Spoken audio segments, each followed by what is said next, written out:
Welcome back to Her True Stories. The story you're about to hear might sound unbelievable, but every word is true. My name is Catherine Whitmore, and at 58, I thought I'd seen every kind of betrayal life could offer. I was wrong. The crystal chandelier cast perfect prisms across my mother's dining room as I adjusted my black Valentino dress, the silk cool against my skin. At 58, I still turned heads, platinum blonde hair swept into an elegant chignon, emerald eyes that could freeze or seduce depending on my mood, and a figure that 20 years of Pilates had kept sharp as a blade. Mother's monthly dinner parties were sacred tradition in our family. The Whitmore name carried weight in the city: luxury hotels, real estate, old money that spoke in whispers rather than shouts. Tonight felt different, though.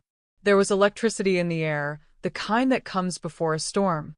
I sipped my Dom Perignon and watched my stepson Marcus across the table. 28 years old, handsome in that soft way that money creates, with perfectly styled dark hair and a smile that had charmed his way through trust funds and country clubs. Beside him sat his new wife, Aria, a 24-year-old Instagram influencer with surgically enhanced lips and a wardrobe that screamed, "Nouveau riche trying too hard." "Catherine, darling," my mother's voice cut through my observations. "You look radiant as always." I smiled, the expression practiced and perfect. "Thank you, Mother. You know how I love our family gatherings." Marcus shifted uncomfortably. We'd never been close. He was Victor's son from his first marriage, and when Victor married my mother 5 years ago, Marcus became part of our world. A world he'd never quite understood, despite enjoying its benefits. "So, Aria," I said, my voice honey-sweet, "how are you adjusting to married life?" Her laugh was like wind chimes in a hurricane, pretty but irritating. "Oh, it's been amazing. Marcus has been showing me such incredible experiences. We're actually planning our honeymoon to Bali." "How lovely," I murmured, noting how Marcus's jaw tightened slightly.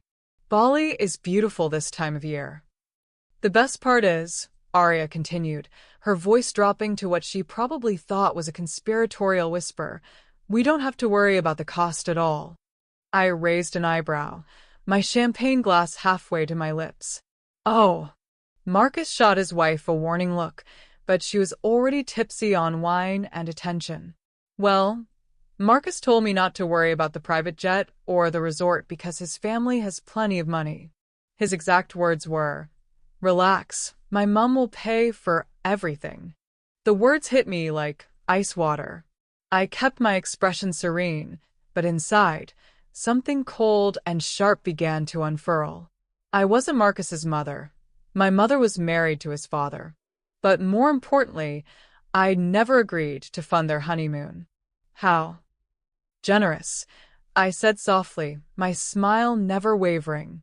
The conversation moved on, but I barely heard it. My mind was already working, calculating, planning. After dinner, as the others moved to the drawing room for brandy, I excused myself to the powder room. Instead, I slipped into my mother's study and opened my banking app. My blood turned to ice. $66,000. Gone. Transferred to an account I didn't recognize just 3 days ago. The same day Marcus had been asking my mother about family financial arrangements and emergency access protocols.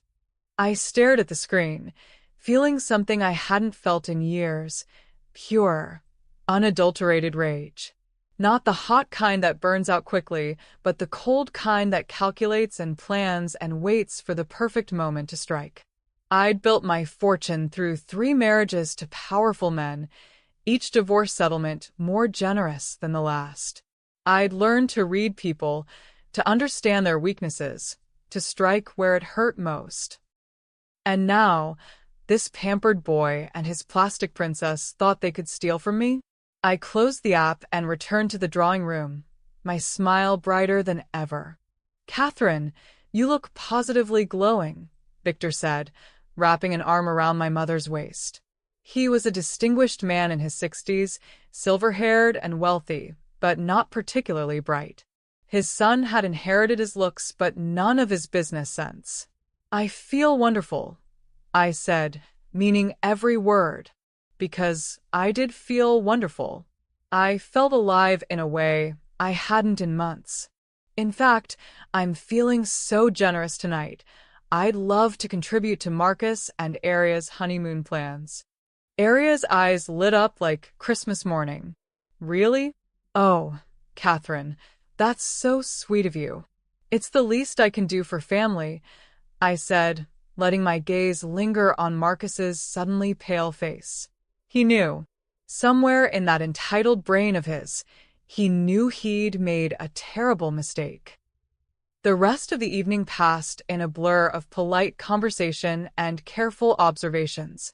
I watched Aria fawn over her phone, posting Instagram stories about family dinner with the in-laws, and feeling so blessed. I watched Marcus fidget with his wedding ring, stealing glances at me when he thought I wasn't looking. But I was always looking. I was learning. And I was planning. As we prepared to leave, I kissed my mother goodbye and accepted Victor's awkward hug. Then I turned to the happy couple. "Marcus, darling," I said, placing a manicured hand on his arm, "why don't you and Aria come to my penthouse this weekend? We can discuss your honeymoon plans properly. I have some wonderful ideas." Relief flooded his features. He thought I was going to let this slide, maybe even legitimize their theft by turning it into a gift. Poor, stupid boy. "That sounds perfect, Catherine. Thank you." "Don't thank me yet," I said with a smile that could have cut glass. "The best is yet to come." If this story is hitting you in the feels already, don't just listen and leave. Hit subscribe so you'll never miss another story that speaks to your soul. Trust me, what Catherine does next will leave you questioning everything you thought you knew about revenge. Hit that notification bell too, because you'll want to be here when we drop the next chapter. Now, let's see just how far a woman pushed to her limit will go. Saturday morning found me in my penthouse kitchen, arranging imported French pastries on Hermes china. The view from my floor-to-ceiling windows showcased the city spread below like a chessboard, and I felt like the queen surveying her domain. I'd spent the week doing research, a skill I'd perfected during my divorce proceedings. Marcus and Aria weren't just living beyond their means. They were drowning in debt. Credit cards maxed out, a lease on a BMW they couldn't afford, and designer clothes bought on payment plans. They were exactly the type of people who would see a get-rich-quick scheme as salvation. The doorbell chimed at precisely 11 a.m. Punctuality. At least they had that going for them. "Catherine." Aria swept in like she owned the place, her designer knockoff purse swinging from her arm. She air-kissed my cheeks with the enthusiasm of someone who thought we were best friends now. "This place is incredible. Thank you, darling." I led them to the dining room, where I'd set up what looked like a casual brunch, but was actually a carefully orchestrated performance. "Please sit. I've prepared something special." Marcus looked uncomfortable in his too-tight designer jeans and polo shirt that probably cost more than most people's rent. He kept glancing around my penthouse like he was cataloging everything for future reference. "So," I said, pouring champagne into crystal flutes, "tell me about your Bali plans."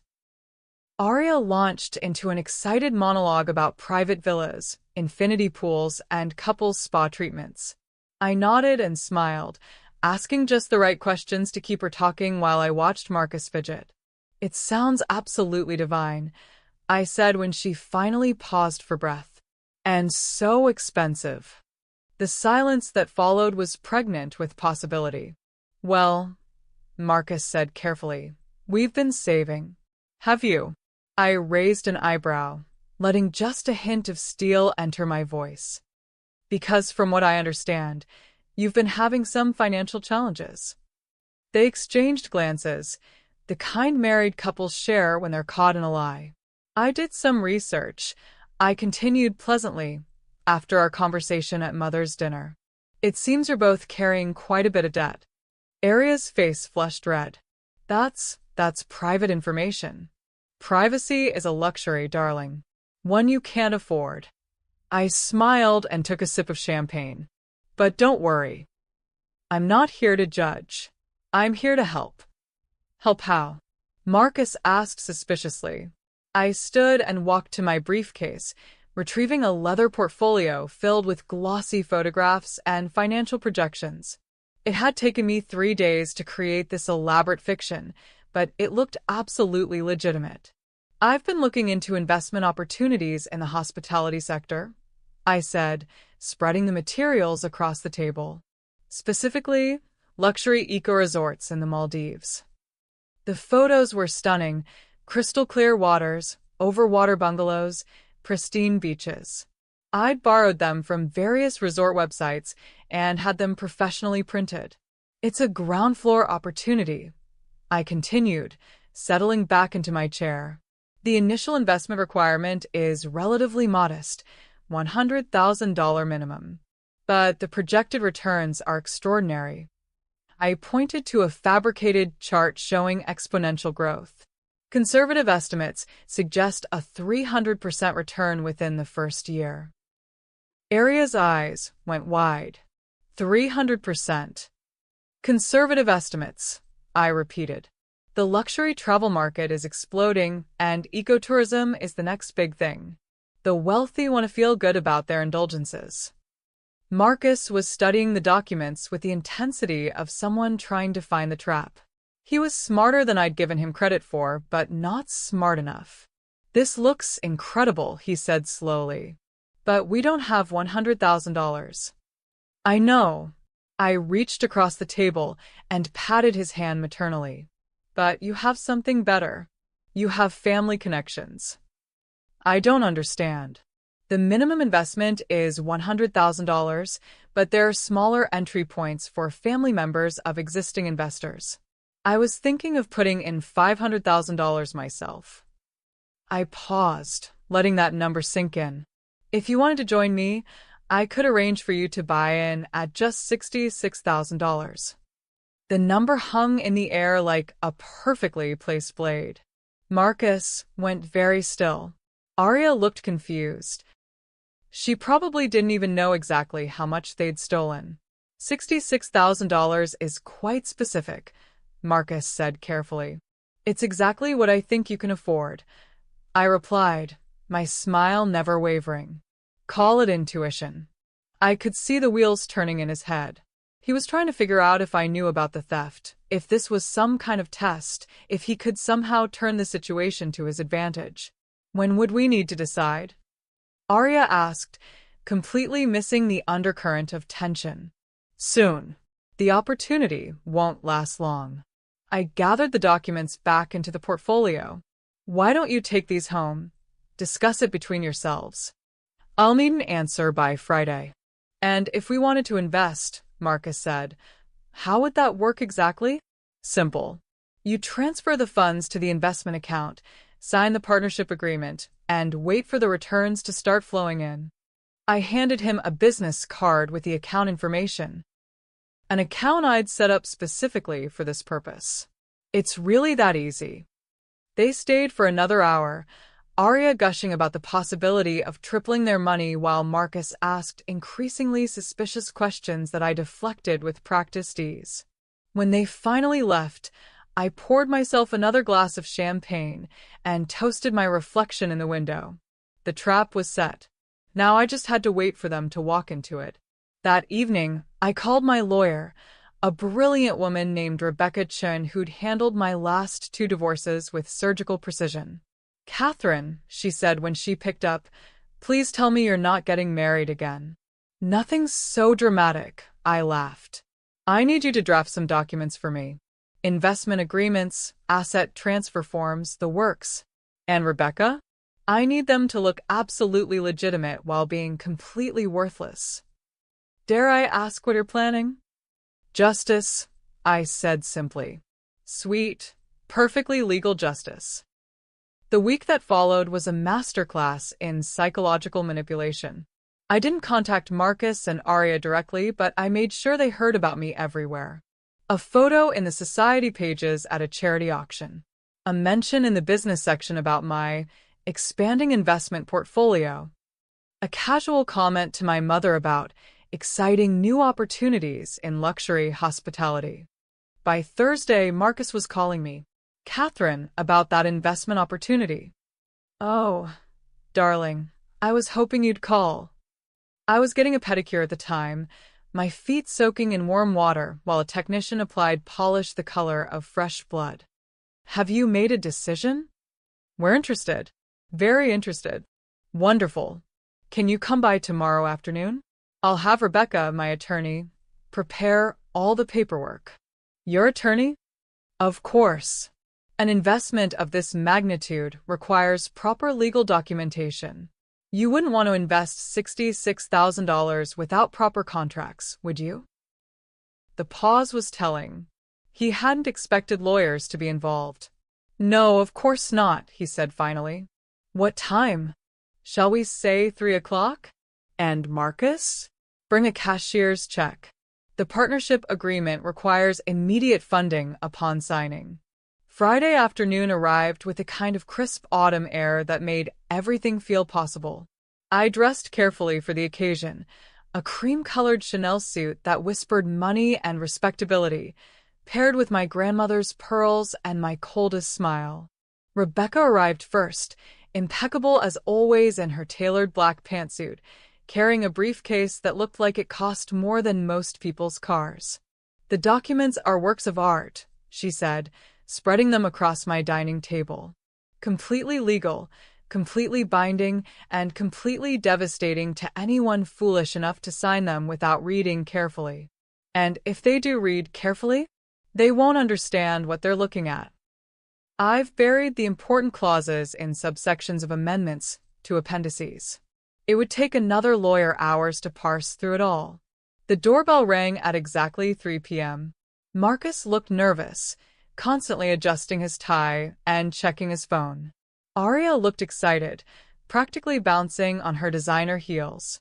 The cashier's check was visible in his jacket pocket. He kept touching it like a talisman. Please sit, I said, gesturing to the chairs I'd arranged, facing the wall of windows. The afternoon sun would be directly in their eyes, making it harder for them to read the fine print. Rebecca will walk you through everything. For the next hour, Rebecca performed brilliantly. She explained the investment opportunity in terms that sounded technical and legitimate, highlighted the profit projections, and made the whole thing seem like the opportunity of a lifetime. She occasionally paused to let me add encouraging comments about my confidence in the venture. The documents themselves were impressive, thick, official-looking papers with corporate seals and legal letterhead. Page after page of investment terms, profit-sharing agreements, and partnership clauses. This section here, Rebecca said, pointing to a dense paragraph in the middle of page 7, outlines the asset security requirements. Standard stuff, basically. You're putting up collateral equivalent to your investment amount. Collateral? Marcus asked, the first hint of concern creeping into his voice. Just a formality, I assured him. It protects all parties involved. You're essentially guaranteeing your investment with assets of equivalent value. What kind of assets? Rebecca consulted her notes. Let's see, you have the BMW lease, correct? The apartment on 5th Street? Various jewelry and personal items? More than enough to cover a $66,000 investment. Aria nodded eagerly. We have tons of stuff. What they didn't understand. What they couldn't understand without a legal degree and several hours of careful reading was that the collateral clause was actually an asset transfer agreement. By signing, they weren't just putting up their belongings as security.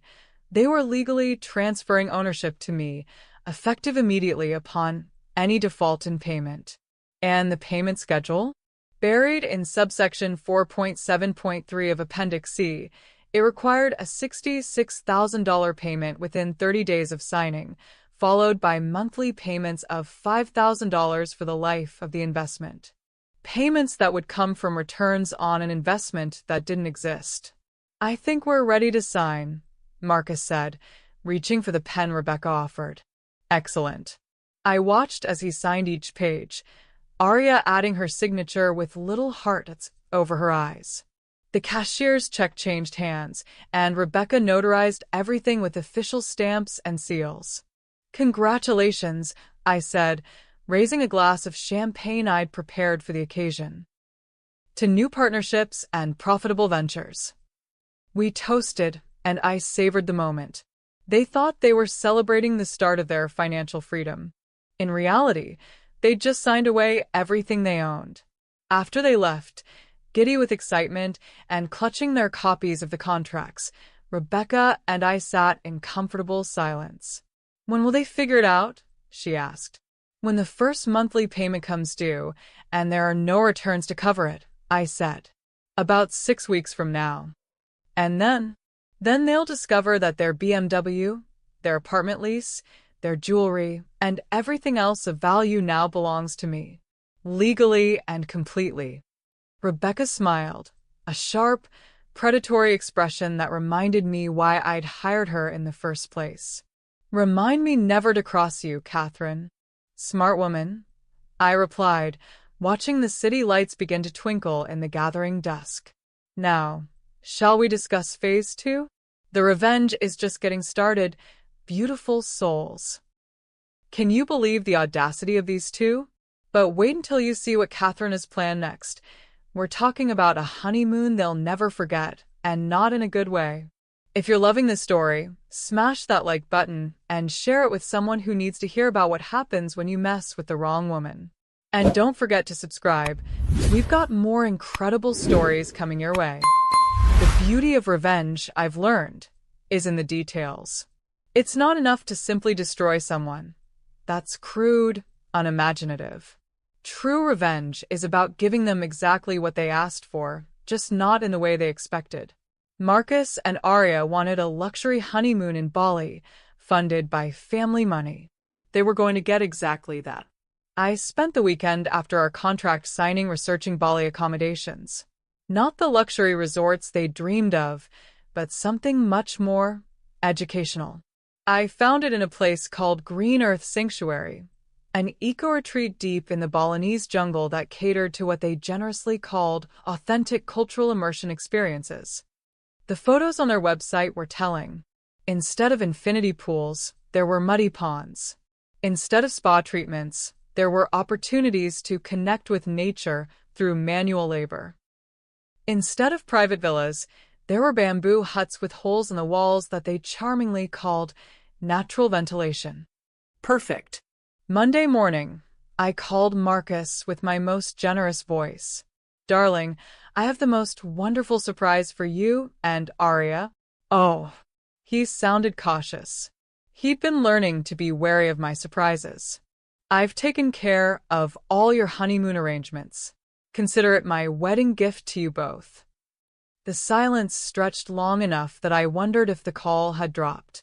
Catherine, that's incredibly generous, but we've already made some plans.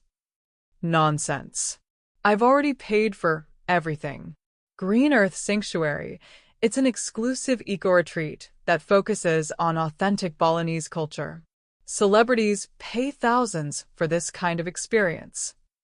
I wasn't technically lying.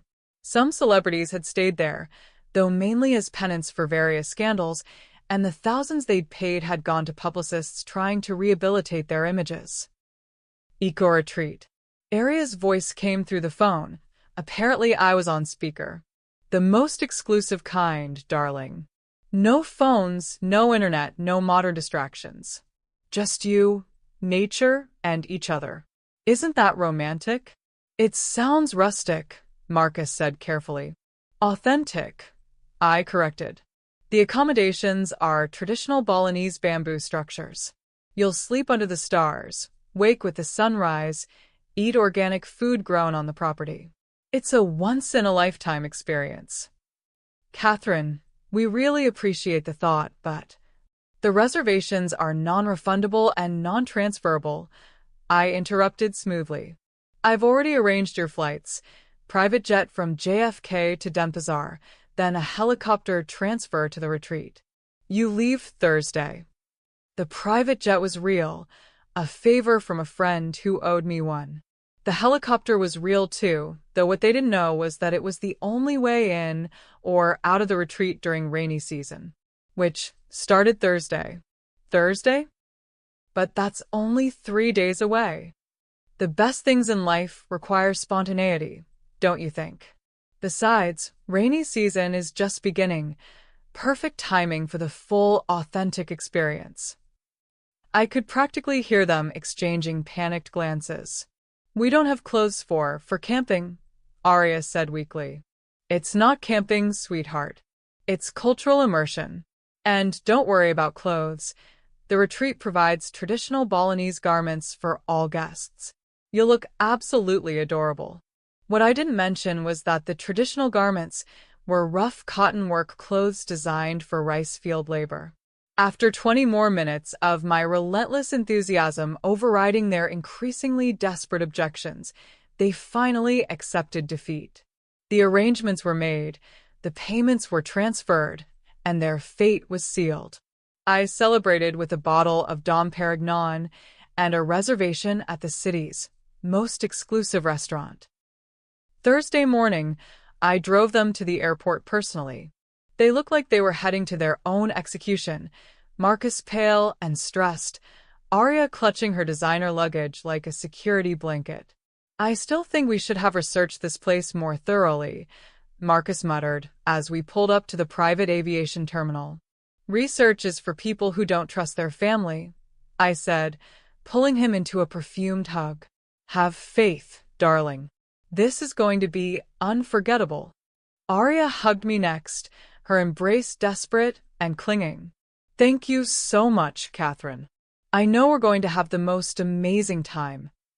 I guarantee it, I said with complete sincerity. I watched their plane taxi down the runway, then drove home to wait for the entertainment to begin. It started 3 days later. My phone buzzed with a WhatsApp message from Arya. Apparently the retreat did have limited internet, though they charged by the minute for access. Catherine. This place is not what we expected. Our villa is basically a hut with no walls and bugs everywhere. Please help. The message was accompanied by a photo of Arya looking like a drowned rat in a muddy cotton dress, standing in front of what was clearly a bamboo structure with more holes than walls. Her usually perfect hair was plastered to her head, and there were visible mosquito bites on her arms. I screenshot the photo and saved it to a special folder on my phone. The messages kept coming throughout the week.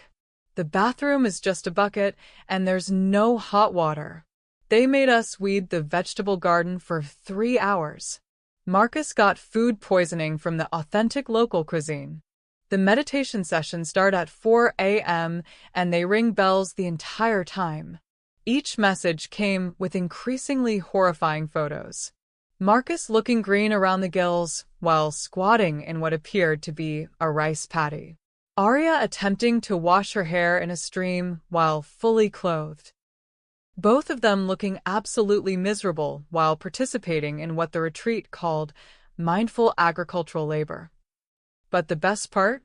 Arya kept posting heavily filtered versions of these photos on her Instagram, trying to maintain the illusion of a luxury honeymoon. The captions were masterpieces of delusional spin. Embracing the simple life with my love.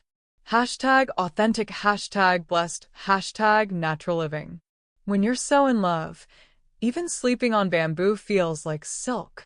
#honeymoon bliss, #eco-warrior. Traditional Balinese wellness treatments are so rejuvenating. #organic skincare, #mud mask. Her followers weren't buying it. The comments were brutal. Girl, are you okay? You look like you're being held hostage. Is this some kind of survival show? Blink twice if you need help. By the end of their first week, Arya had lost 3,000 Instagram followers. I, meanwhile, was having the time of my life. I screenshotted every social media post, saved every desperate message, and created a digital scrapbook of their misery. On particularly stressful days, I'd flip through it like other people might look at photos of puppies. The final straw came on day 10. Catherine, please.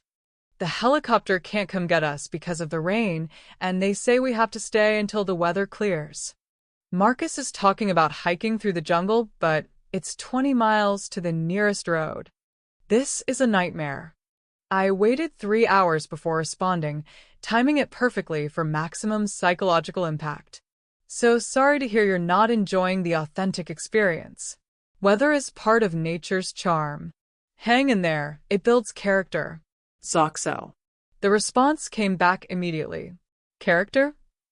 I'm covered in bug bites and haven't had a proper shower in a week. I laughed until my sides hurt. They finally made it home 2 weeks later, having lost weight, gained mosquito bite scars, and developed what appeared to be a permanent twitch every time someone mentioned the word authentic. The transformation was remarkable. Marcus, once cocky and entitled, now jumped at sudden noises and couldn't eat anything more exotic than plain toast. Arya had deleted half her social media presence and developed an obsession with indoor plumbing that bordered on religious devotion. But the best part was yet to come. Because while they'd been building character in the Balinese jungle, their first monthly payment had come due. $5,000 they didn't have, to cover returns on an investment that didn't exist. The clock was ticking. 3 weeks after their return from paradise, Marcus called me.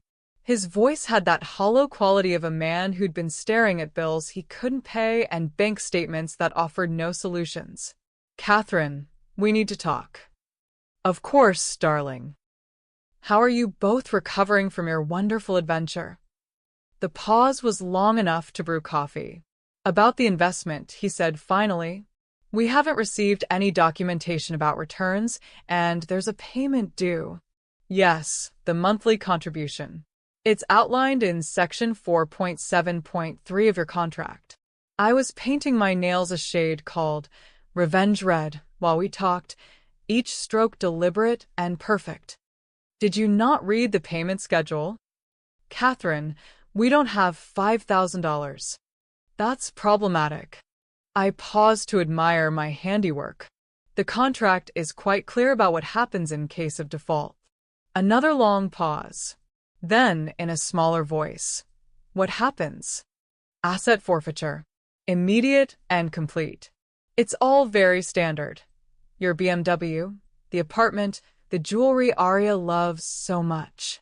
All of it transfers to the primary investor pending resolution of the default. You mean you? I'm afraid so. But don't panic yet, we're family. I'm sure we can work something out. The relief in his voice was pathetic. Really?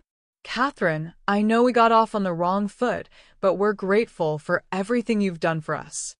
Of course you are. Why don't you both come out to my yacht this weekend?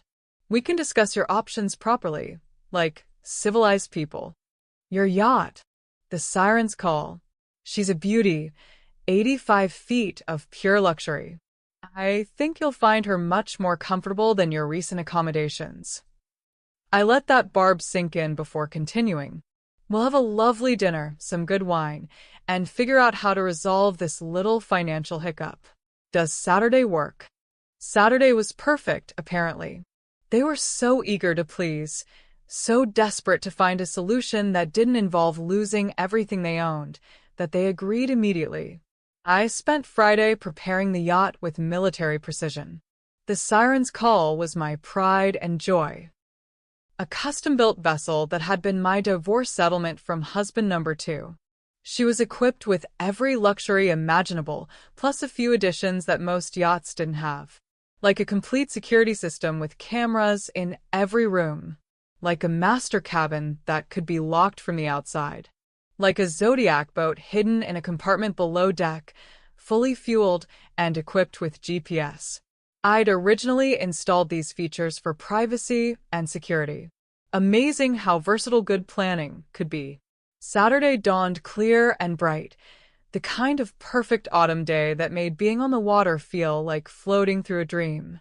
I dressed in white, flowing linen pants, and a silk blouse that caught the breeze just right. The message was clear.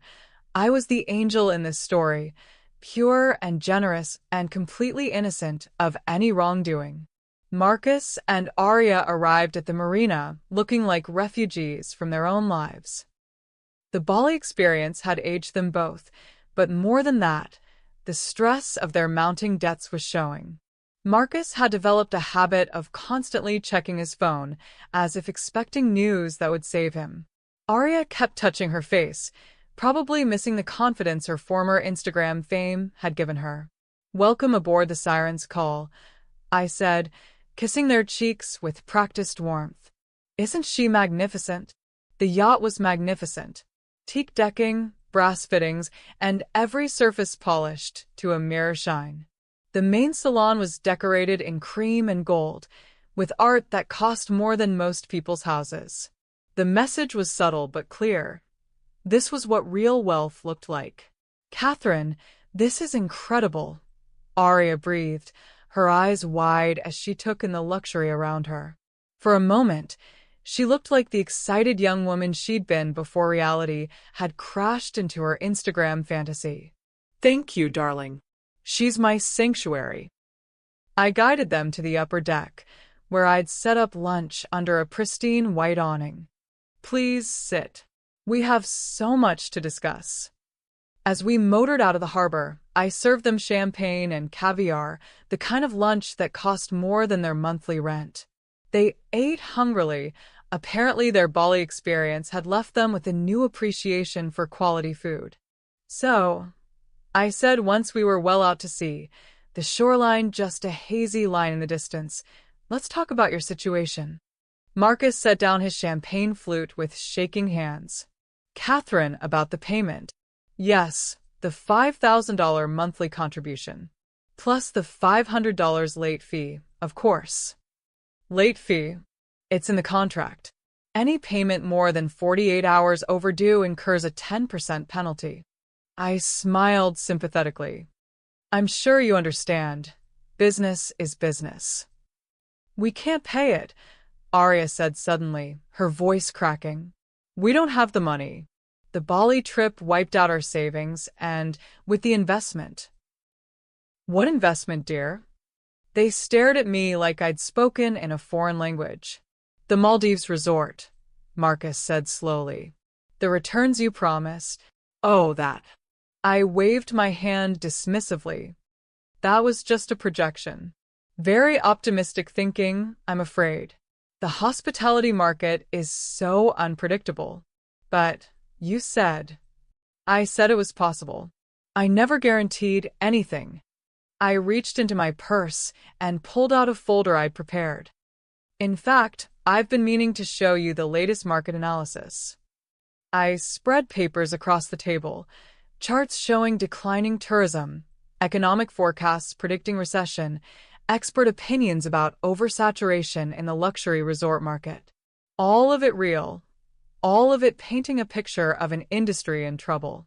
As you can see, the investment climate has changed dramatically since you signed your contracts. These things happen. "So there won't be any returns?" Arya's voice was barely a whisper. "I'm afraid not. In fact, based on these projections, you should probably expect to lose your entire initial investment within the next 6 months." The silence that followed was broken only by the sound of waves against the hull and the distant cry of seagulls. "But we gave you $66,000, Marcus said finally. "Yes, and I invested it exactly as promised. It's just that investments don't always work out." I poured myself more champagne, the bubbles catching the afternoon sunlight. "The good news is, your collateral agreement protects me from any losses." "Collateral agreement?" I opened the folder again and pulled out copies of the contracts they'd signed. Every page was flagged with colorful tabs marking the relevant sections. "Here, Section 3.2.1, Asset Security Requirements. You pledged your BMW, your apartment lease, your jewelry, and various personal items as collateral against your investment." I turned to another page. "And here, Section 7.4.6, Default and Forfeiture Clauses."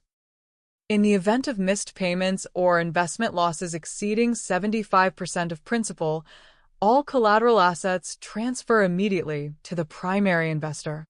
Marcus grabbed the papers, his eyes scanning the dense legal text desperately. This can't be legal. You tricked us. I did nothing of the sort. I presented you with a legitimate investment opportunity, which you chose to pursue. The fact that market conditions changed isn't my fault. I leaned back in my chair, utterly relaxed. Besides, you had 2 weeks to read these documents before signing. Your lawyer should have advised you properly. We don't have a lawyer. That was your choice. A rather expensive one, as it turns out. Arya was crying now, mascara running down her cheeks in black rivers. You're going to take everything? Our car, our apartment, everything? Only what you pledged as collateral. I'm not unreasonable. I stood and walked to the yacht's railing, looking out at the endless blue water. There is one other option. They both leaned forward like drowning people reaching for a life preserver. What option? Marcus asked desperately. I turned back to them and for the first time let my mask slip just a little. Let them see the cold calculation in my eyes, the predator that had been hiding behind the generous stepmother facade. You could pay me what you really owe me. What do you mean? I walked back to the table and sat down, my movements deliberate and controlled. I know about the $66,000 you stole from my account 3 weeks before your wedding. The color drained from both their faces. I know Marcus accessed my mother's computer and found my banking information. I know he transferred the money to a dummy account and then moved it to his own checking account. I know you used it to pay for your wedding, your honeymoon preparations, and that pathetic attempt at living beyond your means. Catherine, I can explain. No need. I have copies of all the transactions, security footage from the bank, and a paper trail that leads directly back to you. I smiled, and it was sharper than any knife. The investment scam, the Bali nightmare, all of it, that was just me having a little fun while I decided what to do about the theft. You planned all of this? Arya's voice was barely audible. Every detail. From the moment I discovered the theft to this very conversation. I gestured around the yacht. Did you really think I'd invite you out here just to negotiate payment terms? Marcus looked around wildly, as if suddenly realizing how far from shore we were, how isolated, how completely at my mercy. What do you want? He whispered. Justice. And entertainment. You've provided both beautifully. I stood again and walked to a control panel near the cabin door. With the press of a button, the yacht's engines cut to idle. We were floating now, drifting on the current, completely alone on the endless ocean. Here's what's going to happen, I said, my voice carrying clearly across the water. You're going to transfer every asset you own to me, legally and completely. Cars, apartment, jewelry, everything. Consider it restitution for the money you stole, plus interest and penalties. And if we refuse? Marcus's voice cracked on the words. Then I file criminal charges for theft, present my evidence to the district attorney, and watch you both go to prison for grand larceny.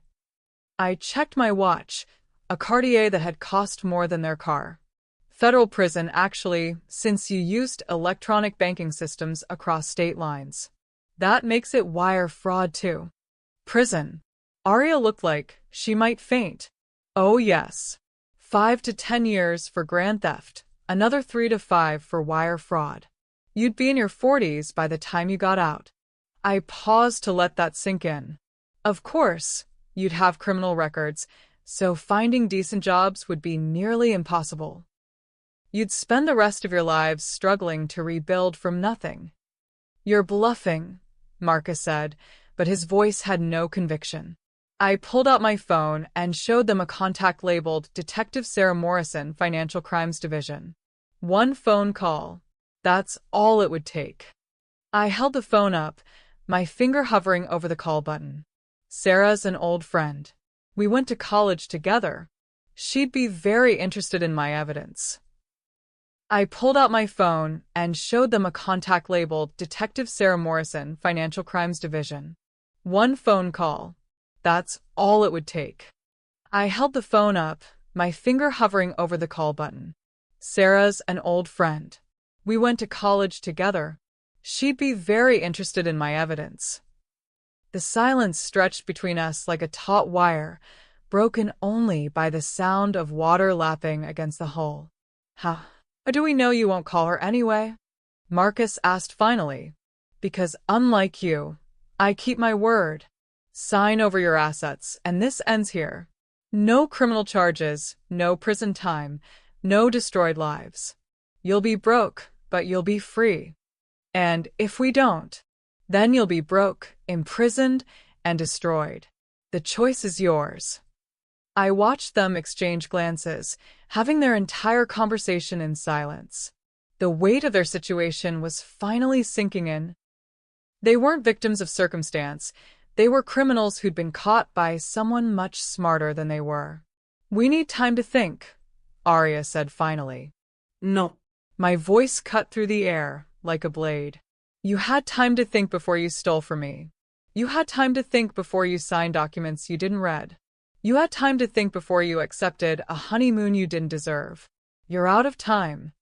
I moved to the yacht's controls and started the engines again. Decide now, or I'm heading straight back to shore and making that phone call. The engines hummed to life beneath us, their vibration sending small ripples through our champagne glasses. I watched Marcus and Arya with the patience of a spider observing flies in her web. They were trapped, and they knew it, but I wanted to savor this moment, the exact instant when their delusions finally shattered completely. You have 60 seconds, I said, settling back into my chair with my champagne. After that, we head to shore, and I make some very interesting phone calls. Catherine, please. Arya's voice was thick with tears. We made a mistake, but we're not bad people. Aren't you? I tilted my head, studying her like a fascinating specimen. You married a man for his family's money. You spent months planning how to spend wealth that wasn't yours. You celebrated stealing from me at my own mother's dinner table. I took a sip of champagne. What exactly would make you bad people if not that? We were desperate. Marcus burst out. The debts, the pressure, everything was falling apart. So, you decided to make it my problem.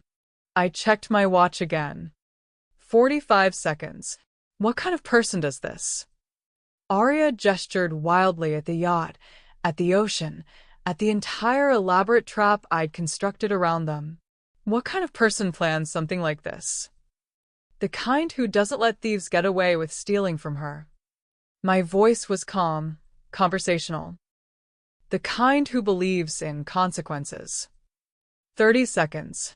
Marcus grabbed Arya's hand, their whispered argument urgent and desperate. I caught fragments. Prison, everything, no choice, but I already knew how this would end. They were cowards and thieves, but they weren't stupid. They'd take the deal. Time's up. I stood and moved toward the controls. Wait. Marcus's voice cracked like a whip across the water. We'll do it. We'll sign everything over. Excellent choice. I returned to my seat, calm and unhurried. I thought you might see reason. I opened my purse and withdrew another folder. Transfer documents I'd had Rebecca prepare, all perfectly legal and binding. The paperwork to strip them of everything they owned, down to the last piece of jewelry. These documents transfer ownership of your BMW lease to me, along with responsibility for payments. Your apartment lease. Also mine now. The jewelry, the electronics, the designer clothes you love so much, Arya. All of it. Everything. Her voice was barely a whisper. Everything you bought with my money, yes. Plus interest for the inconvenience. I spread the papers across the table like tarot cards revealing an inevitable future. Don't worry. I'm not completely heartless. You can keep one suitcase of clothes each. Basic necessities. Marcus was reading the documents with shaking hands. This is our entire life. No, this is restitution for theft. Your entire life was built on money that didn't belong to you. I poured myself more champagne, the bubbles catching the afternoon light. Think of it as an opportunity for a fresh start. You can build something real this time, instead of living on borrowed wealth and stolen dreams. Where are we supposed to live? Arya asked desperately. I'm sure you'll figure something out. Perhaps Arya's parents would take you in? Or you could rent a modest apartment somewhere. People do it all the time. With what money? You're taking everything. I'm taking everything you bought with my money. There's a difference. I softened my voice just slightly, adding a note of false sympathy. Look, I understand this is difficult. But this is what happens when you steal. Actions have consequences. They signed the papers with hands that shook like autumn leaves. Each signature was another piece of their fraudulent life crumbling away, another step toward the justice I'd been planning since that night at my mother's dinner party. When the last document was signed and witnessed, I gathered them into a neat stack and tucked them back into my purse. There. That wasn't so difficult, was it? What happens now? Marcus asked dully. Now? Now you go home and pack your suitcases. The movers will be there Monday morning to collect everything else. I smiled brightly. I've already arranged new locks for the apartment. You'll need to be out by Sunday evening. Sunday? But that's tomorrow. Yes, it is. I suggest you start packing efficiently. As we headed back toward shore, I felt a deep satisfaction settling into my bones. The stolen money was recovered, their fraudulent lifestyle was destroyed, and they'd learned a valuable lesson about consequences. But I wasn't finished yet. The final act was still to come. Oh, one more thing, I said as the marina came into view. I've taken the liberty of posting some photos from your Bali adventure on my social media accounts. Arya's face went white. What photos? I pulled out my phone and scrolled through the images I'd curated, all the unflattering shots she'd sent me during their jungle nightmare, complete with captions that told the real story of their luxury honeymoon. My followers have been very entertained. The comments are particularly amusing. I turned the phone so they could see. Is this some kind of punishment vacation? They look like they're being held hostage. This is what happens when you bite the hand that feeds you. You can't do this. Arya lunged for my phone, but I held it easily out of reach. I can and I have. Consider it a public service announcement about the dangers of living beyond your means. By the time we docked, both Marcus and Arya looked like they'd aged 10 years. They stumbled off the yacht like survivors of a shipwreck, clutching the papers that had just signed away their entire lives. I watched them walk away, shoulders slumped, spirits broken. But I felt no pity. Thieves deserved everything they got, and these two had gotten off lightly compared to what I could have done. As I secured the yacht for the evening, my phone buzzed with notifications.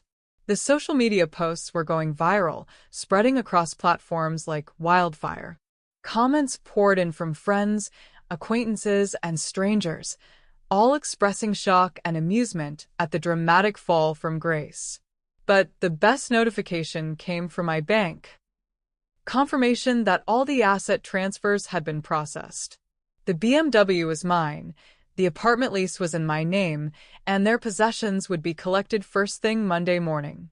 Justice, it turned out, tasted like champagne and felt like silk. Oh my God, beautiful souls. Can you even believe what just happened? Catherine just served ice-cold revenge on a silver platter. But this story isn't over yet. We're only at chapter 6, and you know there's more drama coming. If you're as obsessed with this story as I am, hit that subscribe button and ring the notification bell because chapters 7 through 10 are going to blow your mind. Share this with your friends who need to hear about what happens when you cross the wrong woman. Now, let's see what Catherine does next. Sunday night arrived with a kind of autumn chill that cuts through expensive coats and settles in your bones. I stood at my penthouse window, watching the city lights twinkle below like scattered diamonds, and felt a deep satisfaction warming me from within. At exactly 6 p.m., my phone buzzed with a text from Marcus. We're out. Locks changed. Bags packed. Happy now? I smiled at my reflection in the window and typed back. Getting there. What they didn't know, what they couldn't know, was that I'd been planning this final act for weeks. The yacht, the documents, the social media humiliation, all of that had been necessary steps, but not the destination. Tonight was about closure. At 7 p.m., I received a call from my yacht captain, James, a former Navy man who'd worked for me for 5 years and had learned not to ask too many questions about my more creative requests. Everything's ready, Mrs. Whitmore. Just as you specified. Excellent. And the weather forecast? Clear skies, calm seas. Perfect conditions. Perfect indeed. I'd been cultivating this plan since the moment I discovered the theft, refining it during their disastrous Bali honeymoon, perfecting it while they signed away their lives yesterday afternoon. It was elegant in its simplicity and devastating in its implications. Monday morning, I called Marcus from my office, a corner suite in a Manhattan high-rise that overlooked Central Park. Catherine? His voice was hollow, defeated. What do you want now? To offer you one final opportunity to make this right. The silence stretched long enough that I wondered if he'd hung up. What kind of opportunity? Meet me at the marina tonight. Pier 47. Both of you. Why? Because I have a proposal that might interest you. A way to earn back some of what you've lost. Catherine, we signed everything over. We gave you everything. What more do you want? Just meet me at 8 p.m. Trust me, you'll want to hear this. I hung up before he could respond, knowing that curiosity and desperation would bring them to me. When you've lost everything, even the slimmest hope of recovery becomes irresistible. The afternoon passed slowly. I attended a board meeting for one of my hotel properties, approved renovations for another, and fielded calls from various business associates. Normal, mundane activities that felt surreal given what I was planning for the evening. At 6 p.m., I drove to the marina in my midnight blue Bentley, the engine purring like a contented cat. The leather seats were warm against my back, the dashboard glowing softly in the twilight. Everything was perfect, controlled, exactly as I preferred it. James was waiting on the yacht, professional as always in his crisp white uniform. The preparations are complete, ma'am. Exactly as requested. And the backup boat? Hidden in the forward compartment, fully fueled and provisioned. GPS coordinates programmed, emergency supplies loaded. Excellent. I checked my watch, a Patek Philippe that had belonged to my first husband. They should be here soon. At exactly 8 p.m., I saw them walking down the pier, two figures hunched against the evening wind, carrying what looked like their entire remaining possessions in battered suitcases. The sight should have triggered some sympathy, but all I felt was satisfaction. Catherine, Marcus said as they approached the yacht. His clothes were wrinkled, his hair unkempt. He looked like what he was, a man who'd lost everything and was grasping at straws. Darling, I embraced him warmly, as if nothing had changed between us. Thank you for coming. Both of you. Arya barely looked at me, her attention focused on the yacht with desperate hunger. I could practically see her calculating, wondering if this floating palace might somehow become hers again. Come aboard, I said graciously. We have so much to discuss. James took their suitcases without comment, storing them in a cabin below deck. I led them to the main salon, where I'd arranged another perfect evening, champagne chilling in silver buckets, fresh flowers in crystal vases, soft music playing from hidden speakers. Please sit. I gestured to the cream leather sofa that faced the yacht's large windows. Outside, The marina lights reflected off the dark water like fallen stars. "Catherine," Marcus began, "about yesterday." "Let's not dwell on the past," I interrupted smoothly. "I'm more interested in discussing the future. Your future, specifically." I poured champagne into 3 glasses, the Dom Perignon catching the light like liquid gold. "I've been thinking about your situation," I continued, handing them each a glass. "Homeless, jobless, completely destitute. It must be terrifying." They exchanged glances, but said nothing. "So I have a proposition for you." I settled into the chair across from them, crossing my legs elegantly. "A chance to start over somewhere new. Somewhere your past mistakes won't follow you." "What kind of chance?" Arya asked suspiciously. "I've been looking into international opportunities. Places where someone could disappear, reinvent themselves, build a new life from scratch."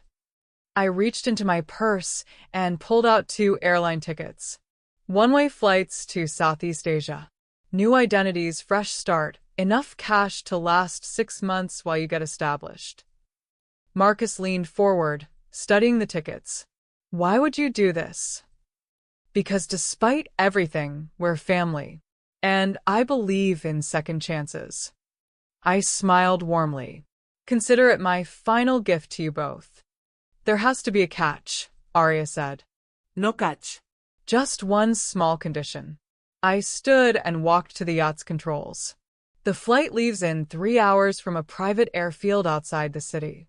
If you want to catch it, we need to leave now." "Leave? Where are we going?" "The airfield, of course. It's about an hour by water, much faster than driving through city traffic." I started the engines, their low rumble vibrating through the deck. "Trust me, this is your best option. Your only option, really." As we pulled away from the marina, I watched them through the corner of my eye. They were whispering together, probably trying to figure out if this was another trap. Which, of course, it was. The tickets were real. I'd bought them that afternoon. The new identities were fabricated but convincing. The cash was genuine. Everything I'd told them was technically true, which was what made it so beautiful. What I hadn't mentioned was that we weren't going to any airfield. 30 minutes out, with the shoreline fading behind us and nothing but dark water ahead, I cut the engines and let the yacht drift on the current. "Why are we stopping?" Marcus asked, his voice tight with growing alarm. "Because we need to have one final conversation." I moved away from the controls, positioning myself between them and the stairs to the upper deck. About theft. About consequences. About justice. "Catherine, what are you doing?" "What I should have done the moment I discovered your theft." My voice was calm, conversational. What any rational person would do when faced with criminals who think they can steal and walk away unpunished. I reached into my purse and pulled out a small device, a GPS beacon that would broadcast our location to Coast Guard rescue services. "You see, there's going to be a tragic accident tonight. A yacht explosion, possibly caused by a fuel leak. Very sad. The Coast Guard will find debris, maybe some personal belongings, but no survivors." "You're insane," Arya whispered. I'm methodical. "There's a difference." I activated the beacon and set it on the table between us. "This will start broadcasting in exactly 30 minutes. Enough time for me to get safely away, not enough time for anyone to reach you." "Get away how?" Marcus was looking around wildly, finally understanding how completely trapped they were. "I have my methods." I smiled and pressed a button on the wall panel. A section of the forward deck slid open, revealing the hidden speedboat compartment. Did I mention I used to race these? Won several championships, actually. "Catherine, please." Arya was crying now, mascara running down her cheeks in familiar black streaks. "We'll do anything. Anything you want. You already have. You've given me everything I wanted, your money, your possessions, your dignity, your future. Now you're going to give me the one thing I need to complete this picture." "What's that?" Your disappearance. I moved toward the stairs, pausing to look back at them one final time. They huddled together on the sofa, holding each other like children afraid of the dark. The yacht is equipped with everything you need to survive, I said conversationally. Food, water, emergency supplies. Of course, without power or navigation, you'll be drifting at the mercy of the currents. The Coast Guard beacon will bring rescue boats to this exact location, but they'll only find wreckage. Where will we be? Marcus asked desperately. Wherever the ocean takes you. Hopefully somewhere with decent cell phone service, so you can call for help. Eventually, I climbed the stairs to the upper deck, leaving them alone with their fear and the ticking clock of the GPS beacon. The speedboat was exactly where James had left it, fully fueled and equipped with everything I needed for the journey back to shore. As I lowered the boat into the water, I heard them calling my name, their voices carrying across the dark ocean like the cries of seabirds. But I didn't look back. I never looked back. The speedboat roared to life beneath me, powerful engines cutting through the water like a knife through silk. Behind me, the yacht grew smaller and smaller until it was just another light on the dark horizon. By the time I reached the marina, the GPS beacon would have activated. Coast Guard boats would race toward the coordinates, searching for survivors of a yacht explosion that never happened. They'd find debris, carefully planted evidence of a tragic accident, but no bodies. Marcus and Arya would drift through the night, carried by currents toward an uncertain fate. Maybe they'd be rescued. Maybe they'd wash up on some distant shore. Maybe they'd simply disappear into the vast emptiness of the ocean. I didn't care which outcome awaited them. Justice, I'd learned, wasn't always about punishment. Sometimes it was about letting the universe decide what people deserved. As I tied the speedboat to its slip and walked toward my waiting Bentley, I felt lighter than I had in months. The weight of their betrayal, their theft, their casual cruelty, all of it lifted from my shoulders like fog burning off in morning sunlight.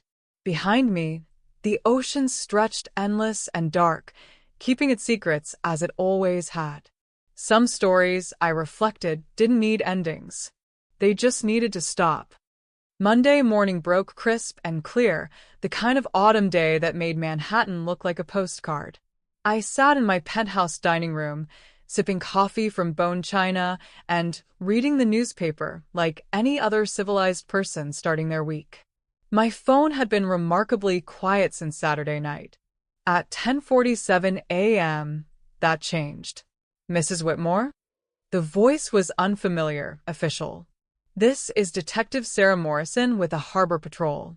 I'm calling about an incident involving your yacht. I set down my coffee cup with practiced steadiness. My yacht? Is everything all right? Ma'am, the Coast Guard received a distress beacon from your vessel early Sunday morning. When they reached the coordinates, they found debris, but no sign of the yacht or any passengers. Debris? I let my voice rise with appropriate concern. Detective, I don't understand. My yacht is safely moored at the marina. Has been all weekend. A pause. Ma'am, are you certain? The GPS beacon was registered to the siren's call. That's impossible. Let me check with my captain. I put the phone on hold and waited exactly 90 seconds, long enough to suggest I was making frantic calls, not long enough to seem suspicious. When I picked up again, I let breathlessness creep into my voice. Detective Morrison? I just spoke with James, my captain. He says the yacht is missing from its slip. The security gate was forced, and there's no sign of who might have taken it. Mrs. Whitmore, do you have any idea who might have had access to your yacht? I paused, as if the thought was just occurring to me. My stepson Marcus and his wife. They were having financial difficulties. Oh my God, you don't think they would have? Ma'am, I'm going to need you to come down to the station to make a formal statement. 2 hours later, I sat in a sterile interview room that smelled of coffee and defeat, my hands folded primly in my lap while Detective Morrison reviewed her notes. She was a sharp-eyed woman in her 40s, the kind of cop who'd seen enough human stupidity to fill several lifetimes. "Let me make sure I understand," she said. "Your stepson and his wife recently lost their apartment, their car, and most of their possessions due to bad investments." "That's correct." "I try to help them, but Marcus has always been irresponsible with money." "And you believe they stole your yacht?" "I don't want to believe it, but—" I dabbed at my eyes with a tissue. "They were desperate. Marcus asked me last week if there was any way to recover their losses. I told him no, that was final. He seemed so angry." Detective Morrison made notes. "When did you last see them?" "Saturday afternoon. They came to collect some personal items I'd been storing for them. They seemed agitated, kept talking about starting over and finding a way to make this right." All true, technically. The best lies always were. "Mrs. Whitmore, the debris field suggests an explosion. Fuel leak, most likely.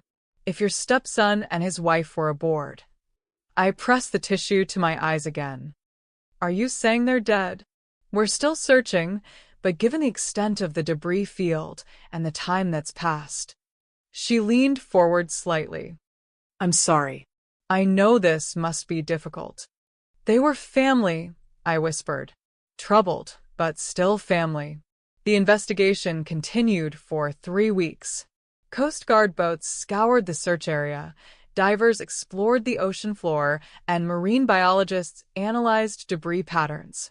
Every piece of evidence pointed to the same conclusion: tragic accident caused by desperate people who'd stolen a yacht they didn't know how to operate safely.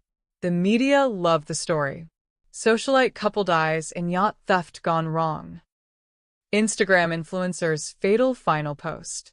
From riches to tragedy, the fall of Marcus and Aria Whitmore. I played my part perfectly. The grieving stepmother, devastated by the loss of family members she'd tried so hard to help.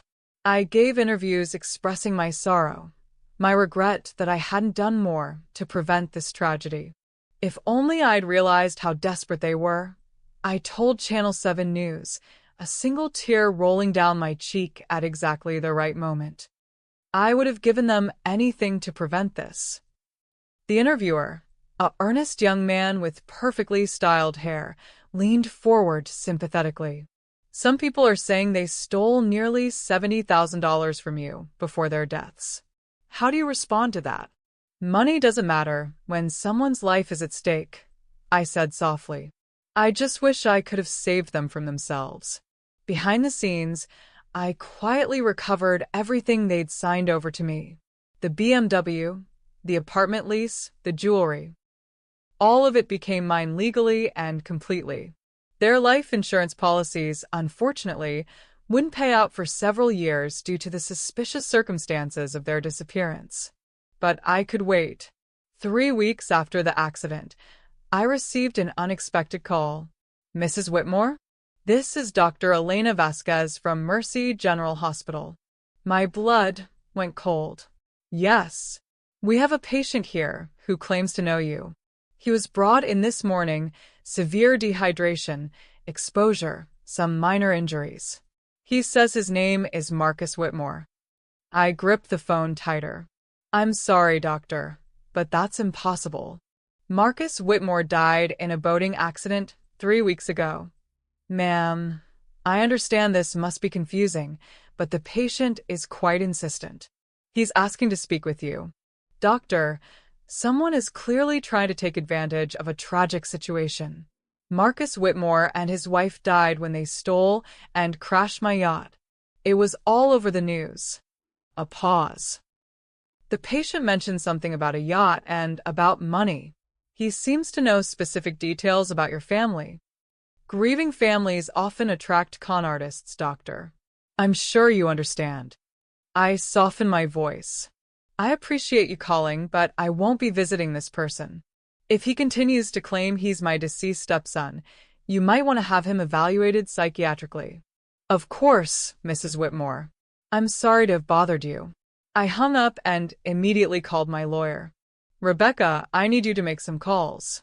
There's someone at Mercy General claiming to be Marcus. That's impossible. We have death certificates. Legal death certificates, yes. But apparently someone washed up on a beach somewhere and decided to try cashing in on our family tragedy. What do you want me to do? Handle it. Quietly. Make it clear that Catherine Whitmore's stepson died in a boating accident, and anyone claiming otherwise is attempting fraud. Consider it done. I never heard from Mercy General again. But late at night, when the city was quiet and I was alone with my thoughts, I sometimes wondered what had really happened to Marcus and Aria. Had they been rescued? Were they somewhere, starting over with nothing but the clothes on their backs and the bitter knowledge of how completely they'd been outmaneuvered?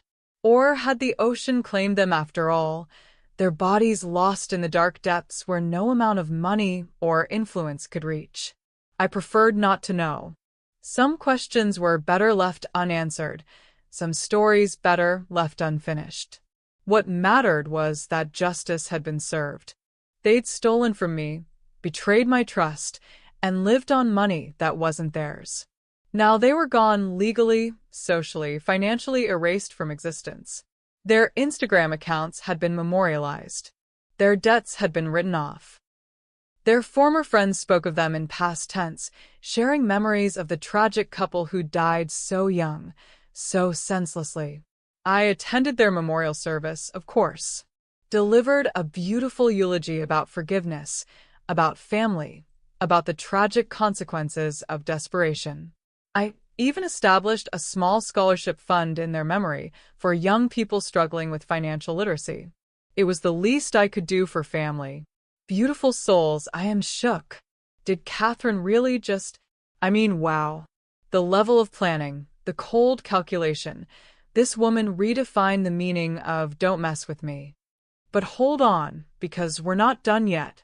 There's still 2 more chapters to go, and something tells me Catherine's story is far from over. If you're as mesmerized by this tale of ultimate revenge as I am, make sure you subscribe and hit that notification bell. Trust me, you won't want to miss how this incredible saga concludes. 6 months after the memorial service, I stood in the marble lobby of what had once been the Whitmore Tower but was now simply the Catherine, a luxury hotel that had become the crown jewel of my expanding empire. The renovation had been spectacular. Gone were the outdated gold fixtures and heavy drapery that had defined the old family business. In their place stood clean lines, contemporary art, and an aesthetic that whispered rather than shouted wealth. The kind of place where celebrities came to disappear and billionaires came to be seen. Mrs. Whitmore? My assistant, a sharp young woman named Claire, appeared at my elbow. The Forbes reporter is here for your interview. I smoothed my cream-colored Armani dress and checked my reflection in the polished marble wall. At 58, I looked better than women half my age, a combination of excellent genetics, expensive skincare, and the deep satisfaction that came from a life well lived. Send her up to the penthouse suite.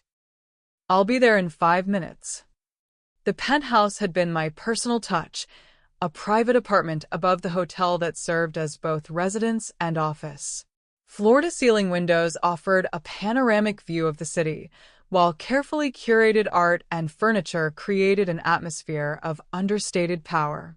Jennifer Walsh from Forbes was exactly what I'd expected, mid-30s, designer suit that cost more than most people's cars, and the kind of aggressive intelligence that had made her one of the most feared business journalists in the city. Mrs. Whitmore, thank you for agreeing to this interview. Please call me Catherine. I gestured to the seating area I'd arranged near the windows. I'm always happy to discuss the evolution of the hospitality industry. She settled into the cream leather chair across from me, recording device placed strategically on the glass table between us. Let's start with the obvious question. The transformation of your family's business following the tragic loss of your stepson and his wife. Some critics suggest you've capitalized on their deaths. I let a flicker of pain cross my features, just enough to seem human without appearing weak. Jennifer, when tragedy strikes, you have two choices. You can let it destroy you, or you can honor the memory of those you've lost by building something meaningful. And you chose to build. I chose to transform grief into purpose. I gestured toward the windows, where the city sprawled below us like a kingdom I'd conquered one deal at a time. Marcus and Arya died because they were desperate, because they felt they had no options. I've dedicated my life to ensuring other young couples don't face the same desperation. It was a beautiful lie, polished to perfection through months of repetition. Tell me about the expansion. In 6 months, you've acquired 4 new properties, renovated 2 existing hotels, and launched what industry insiders are calling the most exclusive luxury brand in hospitality. The Catherine Collection represents a new paradigm in luxury travel. I stood and walked to a display case containing architectural models of my properties. Each hotel is designed to be a sanctuary, not just from the ordinary world, but from the pressures and compromises that destroy people like Marcus and Arya. The prices certainly reflect that philosophy. A standard suite at the Catherine starts at $2,000 per night. Excellence isn't cheap, Jennifer. Our guests aren't paying for a room. They're investing in an experience that transforms them. Speaking of investments, there are rumors about how you financed this rapid expansion. Sources suggest you came into a significant amount of capital right around the time of your stepson's death. I returned to my chair, movements graceful and controlled. This was the question I'd been expecting, the one that required the most delicate handling. Marcus and Arya left behind significant debts, I said carefully. As their next of kin, I inherited both their assets and their obligations. It was a complicated financial situation that took months to resolve. But profitable, ultimately. Jennifer, I turned their tragedy into something positive. Their life insurance settlements, their asset recoveries, the resolution of their various financial entanglements. Yes, it provided capital for expansion. But every dollar has been invested in creating something they would have been proud of. Another beautiful lie. The life insurance wouldn't pay out for years, if at all. But the assets they'd signed over to me, the money they'd originally stolen, the various properties and possessions I'd legally acquired, those had indeed provided the foundation for my empire. Let's talk about the memorial scholarship you established, the Marcus and Arya Whitmore Financial Literacy Foundation. I smiled warmly, as if the name didn't taste like ashes in my mouth. We provide education and resources to young couples struggling with debt and financial planning. It's small now, but I hope to expand it significantly. You've committed $100,000 annually to the foundation. It seemed appropriate. Marcus and Arya's story doesn't have to be the end. It can be the beginning of something that helps others avoid their fate. The interview continued for another hour, covering my business philosophy, my expansion plans, and my vision for the future of luxury hospitality. Jennifer was thorough but not hostile. She was writing a profile of a successful businesswoman, not investigating a crime. Because, legally speaking, no crime had been committed. After she left, I poured myself a glass of champagne and reviewed the documents Claire had prepared for my afternoon meetings. Property acquisitions, staffing decisions, marketing strategies, the endless details of building an empire. My phone buzzed with a text from my mother. Saw the news about your Forbes interview. So proud of you, darling. Dinner this weekend? I smiled and typed back. Of course. Looking forward to it. Mother had aged in the months since Marcus and Arya's deaths. The loss of her step-grandson, the stress of the investigations, the media attention, it had all taken a toll. But she'd rallied, as Whitmore women always did, and thrown herself into supporting my business ventures. She didn't know the truth, of course. No one did. As far as the world was concerned, Catherine Whitmore was a grieving stepmother who'd transformed personal tragedy into business success. A woman who'd taken the wreckage of her family's loss and built something beautiful from the ruins. The reality was simpler and more satisfying. I was a woman who'd refused to let thieves profit from their crimes. That evening, I attended the opening of my newest property, the Catherine Sanctuary, a boutique hotel in the Hamptons that catered to executives and celebrities seeking privacy and discretion. The guest list read like a who's who of American power: senators, CEOs, Hollywood royalty, and tech billionaires. I moved through the crowd in a flowing black gown that had cost more than most people's annual salaries, accepting congratulations and deflecting compliments with practiced grace. These people weren't friends.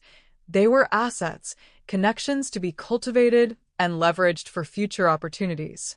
Catherine Darling. Miranda Astor, society columnist and professional gossip, air-kissed my cheeks with theatrical enthusiasm. This place is absolutely divine. You've outdone yourself. Thank you, Miranda. I wanted something that honored Marcus and Aria's memory while setting a new standard for luxury. So tragic what happened to them. But what you've built from that loss, it's inspirational. Grief can be a powerful motivator, I replied, meaning every word. Near midnight, after the last guest had departed and the staff had finished cleaning, I stood alone on the hotel's private beach. The waves rolled endlessly toward shore, their rhythm as constant as a heartbeat, carrying secrets and stories from the vast darkness beyond the horizon. Somewhere out there, in the deep places where light never reached, the ocean held its mysteries.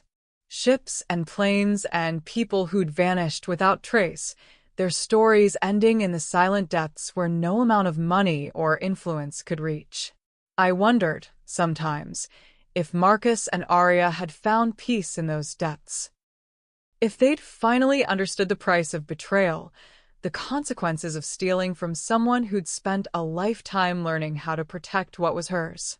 But mostly I didn't think about them at all. They were the past, buried beneath 6 months of business success and social triumph. I was the future, a woman who'd turned theft into justice, betrayal into opportunity, loss into victory. The waves whispered against the sand, carrying away footprints and leaving the beach smooth and unmarked. Tomorrow would bring new challenges, new opportunities, new chances to expand the empire I'd built on the foundation of their mistakes. I turned away from the ocean and walked back toward the hotel, my heels clicking against the marble floors with the sound of absolute certainty. Behind me, the waves continued their endless dance, keeping their secrets as they always had. Some stories ended in silence.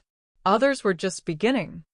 1 year later, I stood in the crystal ballroom of the Catherine Flagship Hotel, surrounded by New York's most powerful and influential citizens.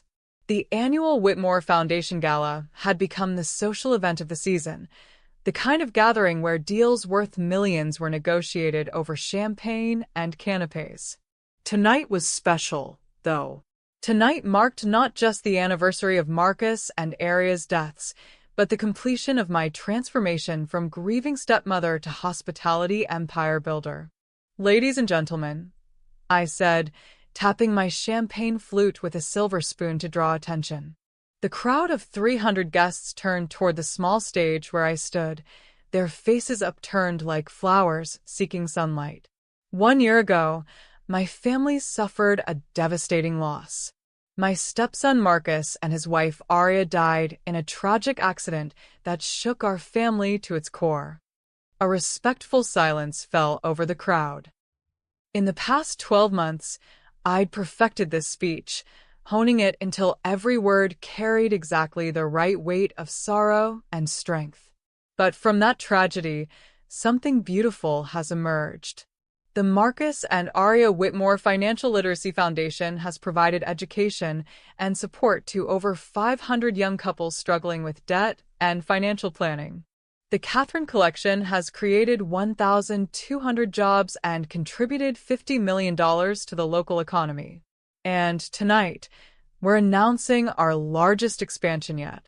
Applause rippled through the ballroom as giant screens displayed architectural renderings of my latest project, a luxury resort in Bali that would employ 800 locals and feature sustainable practices that would serve as a model for the industry.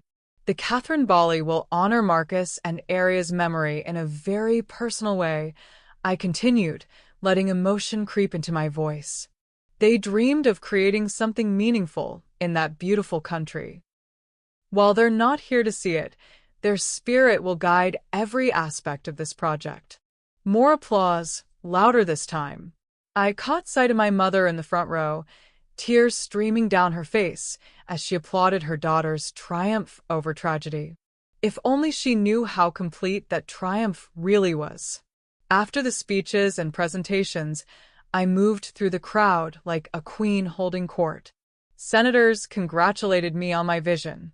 CEOs discussed partnership opportunities. Celebrities posed for photos that would appear in tomorrow's society pages. "Catherine," a familiar voice called out. I turned to see Rebecca Chin approaching, elegant as always in midnight blue silk. "Magnificent evening. You've outdone yourself. Thank you for coming, Rebecca. I know how busy you are." I wouldn't have missed it. She moved closer, lowering her voice. "Any word from our friends?" I smiled serenely. What friends would those be?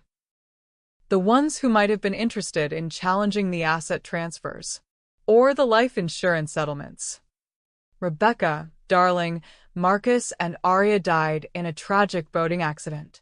Their legal affairs were resolved months ago." I touched her arm gently.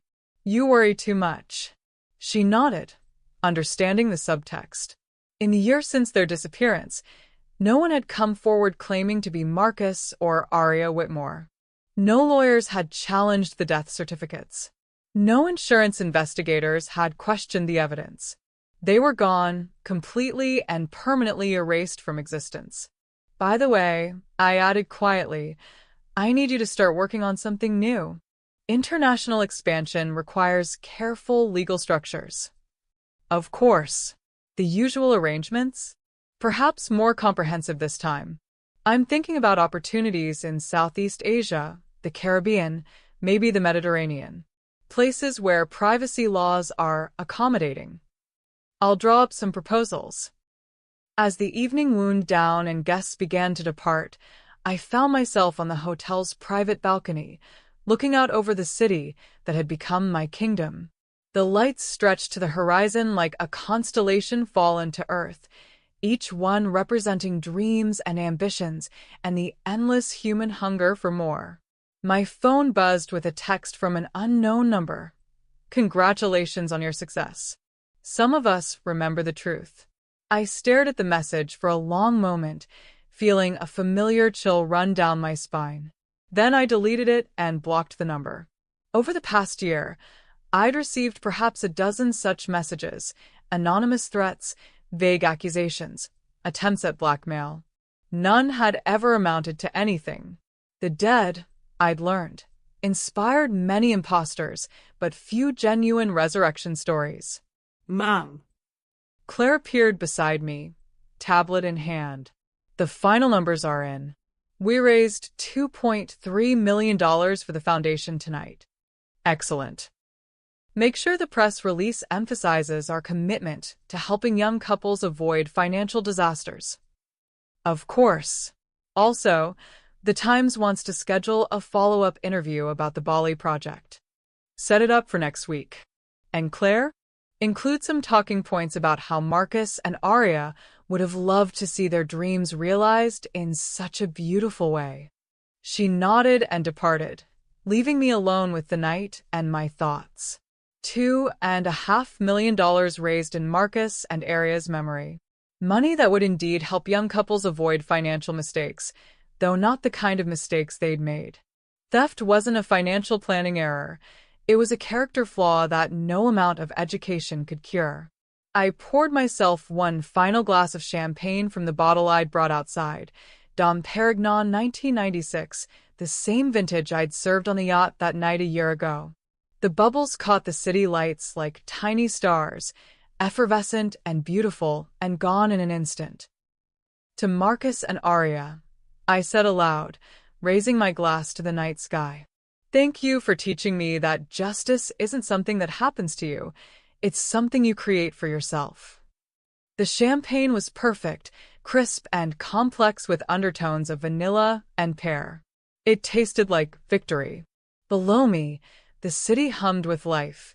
Millions of people pursuing their own dreams and schemes and betrayals. Some would succeed through talent and hard work. Others would try to steal their way to success, taking what didn't belong to them and thinking they were clever enough to get away with it. They would learn, as Marcus and Arya had learned, that some people fought back. Some people had patience and resources and the willingness to destroy anyone who tried to take what was theirs. Some people understood that revenge wasn't a dish best served cold. It was a masterpiece best crafted with time, precision, and an absolute commitment to seeing it through to the end. I finished my champagne and set the empty glass on the balcony railing.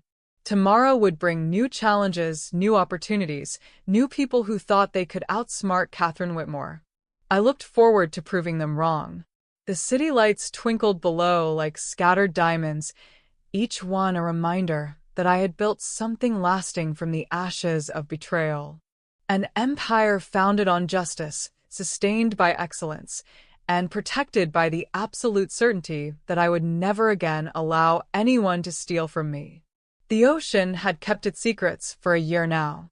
Marcus and Arya Whitmore were officially, legally, and permanently dead, victims of their own desperation and poor judgment. Whether they were actually dead was a question I'd stopped asking months ago. What mattered was that they were gone, their theft had been punished, and their attempted destruction of my life had instead become the foundation of my greatest triumph.